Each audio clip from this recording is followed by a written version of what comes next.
كيكة البسبوسة كيكة مسقية هشة وطعمها يجنن. الاسم الأصلي ليها الرواني كيك أو ريفاني كيك. هي كيك أصلا أصله تركي، حقيقي طعمه يجنن. لينا كلنا معاها ذكريات طفولة على فكرة. هي مش وصفة جديدة بس بالطريقة دي هتطلعوها مظبوطة جدا. أول حاجة هبتدي بالشربات. هحتاج كزرولة وانزل فيها بكوبايتين من السكر وكوبايتين من المية. هحتاج كمان عصرة ليمونة كده، نصف ليمونة اعصرها كويس جدا. وبعد كده هرفع الشربات ده على النار لمدة 15 دقيقة. اول كده ما الاحظ ان الشربات بتاعي بدأ يغلي، هبتدي على طول احط له كده شوية من الفانيليا السائلة واطفي عليه واسيبه يبرد تماما. للكيك بقى بتاعنا هحتاج 3 بيضات، كوباية من السكر، واحتاج كمان فانيليا دريم اللي هي بنكهة البرتقال.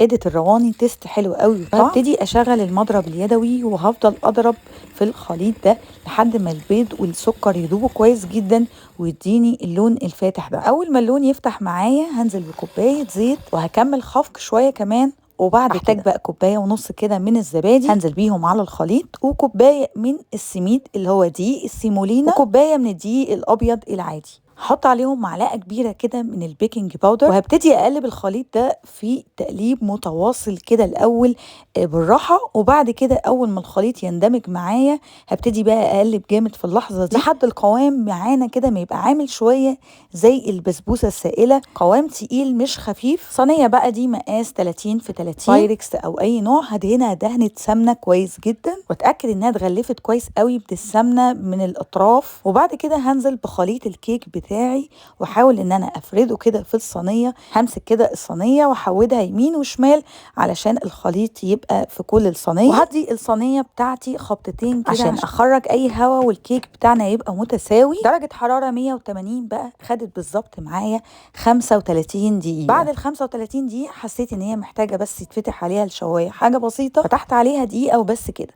وهي سخنه بقى بنسقيها بالشربات. لو لاحظتوا حضراتكم هي ناجحه جدا لانها بتشرب كل الشربات. كل ما كنت بسقيها كانت بتشرب، ودي علامه من علامات نجاح الرواني لان هي تعتبر شبه البسبوسه جدا. هسيبها كده تهدى شويه وبعد كده هقطعها بقى مكعبات كده صغيره. وبعد كده هزينها بشويه من جوز الهند.